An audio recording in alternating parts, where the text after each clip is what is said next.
बिस्मिल्लाहिर्रहमानिर्रहीम। अस्सलामुअलैकुम। हमारे चैनल में खुश आमदीद। नाजरीन, आज आपके लिए मैं इंतहाई खौफनाक, सनसनीखेज और दिलचस्प कहानी लेकर आई हूँ। लेकिन कहानी शुरू करने से पहले आपसे गुजारिश है कि अगर आप हमारे चैनल पर नए हैं तो हमारे चैनल को ज़रूर सब्सक्राइब कीजिए ताकि आपको हमारी वीडियोस सबसे पहले मिलें। आज फिर सफ़ेद हवेली में खौफ का समा था। पूरी हवेली के दरो दीवार खौफ से लरज़ा थे। यूं लगता था जैसे ज़लज़ला आ गया हो। आज अमावस की रात थी और ये अमावस की रात को चौधरी दिलशाद की बेटी उशना, उस पर दीवानगी का दौरा पड़ जाता था। उसकी दिलदोज़ चीखें पूरी हवेली में गांव को हिला कर रख देती थी। उशना का खूबसूरत चेहरा स्याह पड़ जाता, आंखें बाहर को उबल आती, आवाज़ इस कदर खौफनाक हो जाती कि यूं लगता जैसे समात को मुतासिर कर देगी। इस हालत में उशना को संभालना बहुत मुश्किल हो जाता था और अमावस की रात से पहले ही उसे रस्सियों से जकड़ दिया जाता था। चौधरी दिलशाद अपनी बेटी की ये हालत देखकर रोता था। उशना उसकी इकलौती बेटी थी, लेकिन वो अपनी बेटी को तड़पते देखने के सिवा कुछ कर नहीं सकता था। चौधरी साहब, आप कुछ करें, उशना की हालत आज फिर खराब हो गई है। उशना की माँ ने रोते हुए कहा, बेटी, इतनी खराब हालत इसकी देखी नहीं जाती। शायद तड़प रही थी कि जैसे उसके वजूद पर कोई छड़ियाँ चला रहा हो। उशना के हलक से अजीब गैर इंसानी आवाज़ें निकल रही थीं। इसे देखकर ये कोई नहीं सोच सकता था कि सुबह होते ही ये तड़पती हुई लड़की ऐसे हो जाएगी जैसे इसे कुछ हुआ ही नहीं। आज से तकरीबन 3 साल पहले उशना भी एक आम लड़की की तरह जिंदगी बसर कर रही थी और अपनी जिंदगी में बहुत खुश थी। लेकिन उस एक रात के बाद उशना की जिंदगी तबाह होकर रह गई थी। जब उशना की हालत ठीक हुई तो वो सोचती कि काश उस रात वो घर में नदी के पास न जाती तो ऐसा कुछ भी न होता। उस रात बहुत ठंडी हवा चल रही थी, मौसम बहुत ही सुहाना था। ऐसे में उशना को नींद नहीं आ रही थी। वो बाग में आई और एक तरफ नदी के पास पांव डालकर बैठ गई। अचानक ही उशना को एक आवाज़ सुनाई दी। किसी ने उसे पुकारा। कौन है?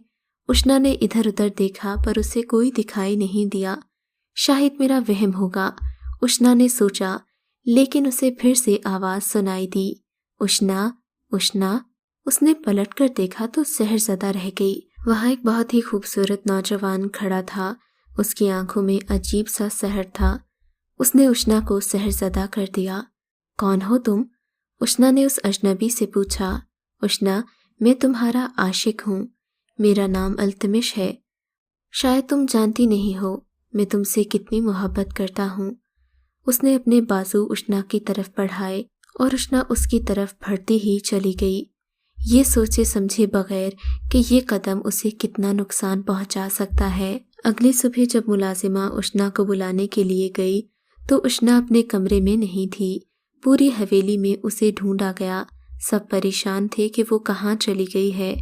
हर तरफ उशना को ढूंढा जा रहा था। आखिर में वो नदी के किनारे बेहोश मिली। सब हैरान थे कि उशना नदी के पास क्या करने गई थी और वहाँ पर बेहोश कैसे हो गई। उशना कई दिन बीमार रही और तड़पती रही। बहुत इलाज करवाया मगर वो ठीक नहीं हुई थी। बुखार था कि उतरने का नाम नहीं ले रहा था और दिन ब दिन बढ़ता जा रहा था। आखिर वो खुद ही ठीक हो गई, ऐसे कि जैसे कुछ हुआ ही नहीं हो। सब ने उशना से पूछा कि आखिर उसे क्या हुआ था, लेकिन उशना को कुछ याद नहीं था। वो सब कुछ भूल चुकी थी। फिर अमावस की रात उशना की तबीयत खराब होने लगी। उसका रंग स्याह पड़ गया, आंखें बाहर को उबलने लगीं, मुंह से अजीबोगरीब इंसानी आवाज़ें निकल रही थीं। यूं लगता था उसे कोई बहुत तकलीफ दे रहा हो। वो सर के बल ज़मीन पर चलने लगती है। ये सब उशना के साथ क्या हो रहा था किसी की समझ में नहीं आ रहा था। उसे कई डॉक्टरों, पीरों, फ़कीरों को दिखाया गया, लेकिन उशना की हालत ठीक नहीं हुई। उशना जानती थी कि उसकी हालत का जिम्मेदार कौन है, पर वो इस बात को बता नहीं पाई कि उसके साथ उस रात हुआ क्या था। चौधरी जी, जो उशना के बाप थे, एक साधु को जानते थे और वो काले इल्म के माहिर थे। इन आमिल बाबा के बारे में चौधरी साहब को ان کے ایک ملازم نے بتایا تھا۔ چودھری صاحب کو مجبوراً اپنے ملازم کی بات ماننا ہی پڑی، کیونکہ اب اس کے علاوہ اور کوئی چارہ نہیں تھا۔ وہ اپنی بیٹی کو لے کر بھاگم بھاگ ملازم کے بتائے ہوئے پتے پر پہنچ گئے تھے۔ عامل بابا نے ان کی بیٹی کو دیکھتے ہوئے کہا، چودھری، تیری بیٹی پر ایک جن کا سایہ ہے، اور وہ کوئی عام جن نہیں، جنوں کا سردار ہے۔ عامل کے باپ نے اشنا کو خوفزدہ کر دیا تھا۔ عامل بابا اپنی بات کو جاری رکھتے ہوئے بولے، اس نے تمہاری بیٹی کو اماوس کی رات ندی کے کنارے دیکھا تھا، تب سے یہ تمہاری بیٹی پر عاشق ہو گیا ہے۔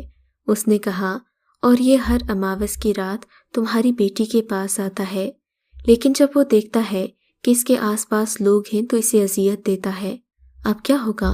چودھری نے پریشانی سے کہا، میری بیٹی کیسے ٹھیک ہوگی؟ شہنشاہ جنات بہت طاقتور ہے، اس سے پیچھا چھڑانا کوئی آسان کام نہیں، بس اس کا ایک ہی حل ہے، اور وہ بہت خطرناک ہے۔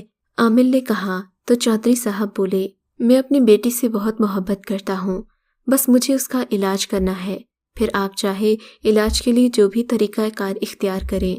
تم اپنی بیٹی کو بہت سے پیروں فقیروں کے پاس لے کر گئے ہوگے، ان میں سے کئی لوگ اس مسئلے کا حل جانتے ہوں گے، لیکن انہوں نے تمہیں بتایا نہیں ہوگا۔ عامل نے کہا، پر میں تمہیں بتاتا ہوں، اگر تمہیں اپنی بیٹی کی جان بچانی ہے تو تمہیں کسی کی جان لینی ہوگی۔ عامل نے کہا تو چودھری صاحب ایک پل کے لیے ساکت ہو کر رہ گئے۔ تجھے کسی کی جان لینا پڑے گی۔ چاند کی پہلی تاریخ کو ایک خاص وقت میں ایک لڑکے کی پیدائش ہوئی ہے، اس لڑکے سے اگر تمہاری بیٹی کی شادی کر دی جائے تو تمہاری بیٹی ٹھیک ہو سکتی ہے، کیونکہ اس لڑکے میں ایسی طاقت ہے جس پر کوئی جادو، کوئی طاقت اثر نہیں کر سکتی، اور جب وہ لڑکا تمہاری لڑکی سے ملے گا تو وہ طاقت تمہاری بیٹی میں چلی آئے گی، پھر شہنشاہ جنات تمہاری بیٹی پر اثر انداز نہیں ہوگا۔ لیکن شاید شہنشاہ جنات یہ بات بھی جانتا تھا، تبھی اس نے تمہاری بیٹی میں زہر بھر دیا ہے، اب جو بھی اس سے شادی کرے گا وہ مر جائے گا۔ اشنا کا باپ عامل کی زبانی یہ سن کر لرز اٹھا، اگلے ہی لمحے پریشانی سے بولا، میں راضی ہوں، پر بتائیں تو اس لڑکے میں نشانی کیا ہے؟ اس لڑکے کی نشانی یہ ہے کہ اس کے دائیں پاؤں پر آدھے چاند کا نشان ہے، بس وہی لڑکا تمہاری بیٹی کو بچا پائے گا۔ عامل نے مسکراتے ہوئے کہا، تو وہ کالے جادو کا ماہر اپنی طاقت سے سب کچھ جان گیا تھا، کاش وہ یہ بھی جان جاتا کہ بچانے والی اور زندگی دینے والی ذات اللہ کی ہے۔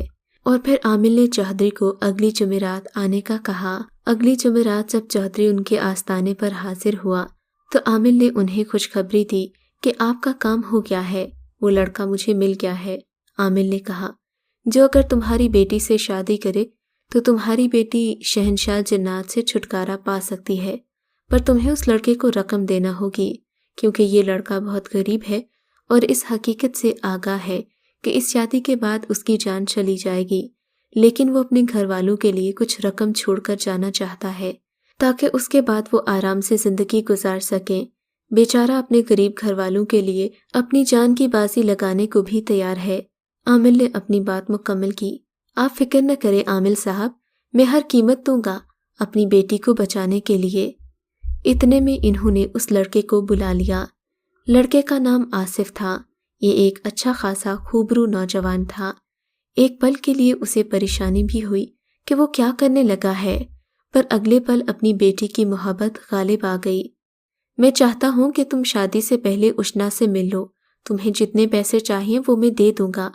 آج چاند کی 3 تاریخ ہے، اگلے ماہ چاند کی پہلی تاریخ کو تمہاری اشنا سے شادی ہو جائے گی، اور بالکل سادگی سے ہوگی، کسی کو کچھ پتہ نہیں ہوگا۔ ٹھیک ہے چودھری صاحب، مجھے منظور ہے، پھر بھی مجھے تھوڑا سا وقت دیں تاکہ اس دوران میں اپنی بہنوں کی شادی بھی کر لوں، تبھی تو مجھے سکون کی موت آئے گی۔ آصف نے کہا تو چودھری رنجیدہ ہو گیا کہ وہ لڑکا اپنی بہنوں کی خاطر جان دینے کو تیار تھا، اور اگر اس کی بہنوں کی شادی کا مسئلہ نہ ہوتا تو شاید وہ کبھی اپنی جان نہ دیتا۔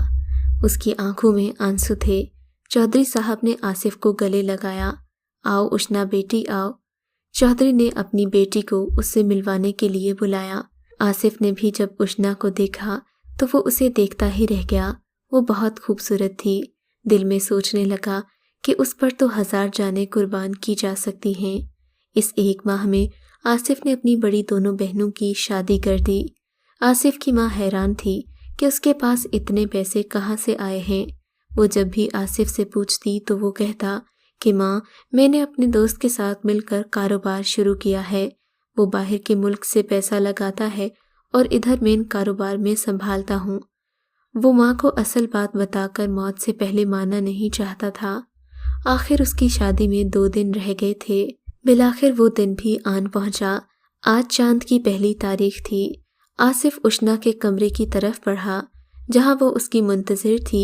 वो जानता था कि वो खूबसूरत दुल्हन उसकी मौत थी। इस मासूम को आज की रात अजियत से हमेशा हमेशा के लिए छुटकारा मिल जाएगा। आसिफ ने मुस्कुराते हुए उष्णा का हाथ थामा। उष्णा, आज हमारी मिलन की पहली रात है। आज के बाद कोई तुम्हें तकलीफ नहीं दे सकेगा।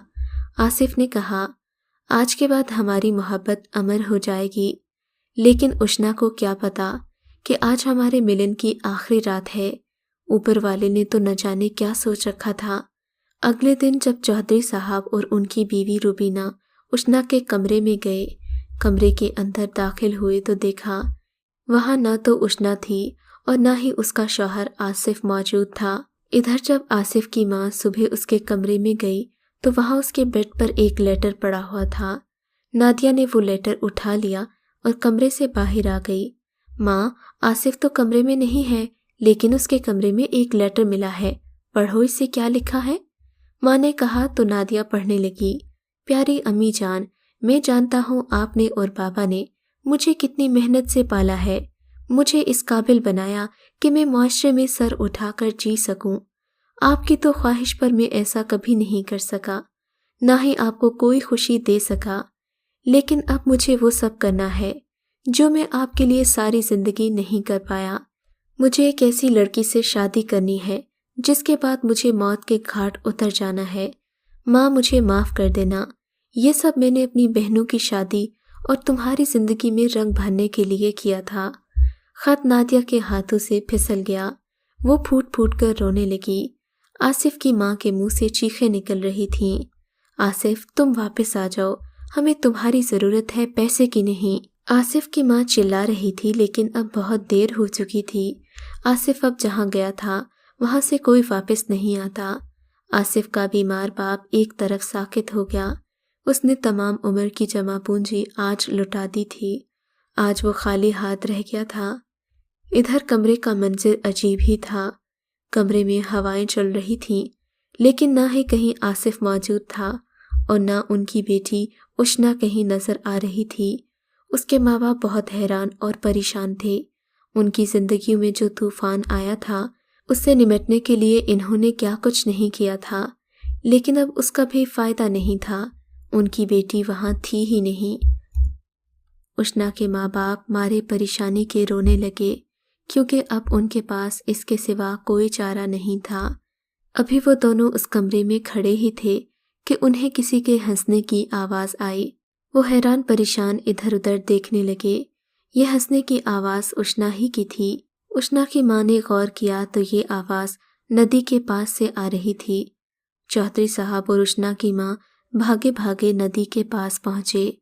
क्या देखते हैं कि वहाँ पानी की बजाय धुआं भरा है और उष्णा आसिफ के साथ खड़ी मुस्कुरा रही है। ये देखकर उष्णा की माँ की जान में जान आ गई। तभी उष्णा ने वो बात कह दी जिसे सुनकर चौधरी साहब दिल थाम कर रह गए। मुझे माफ़ कीजिएगा, मैंने आपकी बेटी की जान ले ली, लेकिन मैं हमेशा से आसिफ को हासिल करना चाहती थी। मैं इसे खुशहाल देखना चाहती थी। मैंने आपकी बेटी का स्वांग भर लिया ताकि मैं इसे हासिल कर सकूं और इससे अपना ब्याह रचा सकूं। मैं जानती थी इंसान कभी एक जिनजादी की शादी एक आदमजात से नहीं करेंगे, लेकिन मैं जानती थी चौधरी साहब, आप अपनी बेटी के लिए कुछ भी करेंगे। बस वही दिन था जब मुझे ये कदम उठाना पड़ा। मुझे माफ़ कर देना चौधरी साहब, पर मुझे अपनी मोहब्बत हासिल करना थी। इतना कहकर उष्णा ने आसिफ का हाथ थामा और वहाँ से गायब हो गई। उस दिन के बाद से किसी ने उष्णा को वहाँ नहीं देखा था। शायद वो मर चुकी थी या फिर उसने अपनी जान एक जिनजादी के सुपुर्द कर दी थी।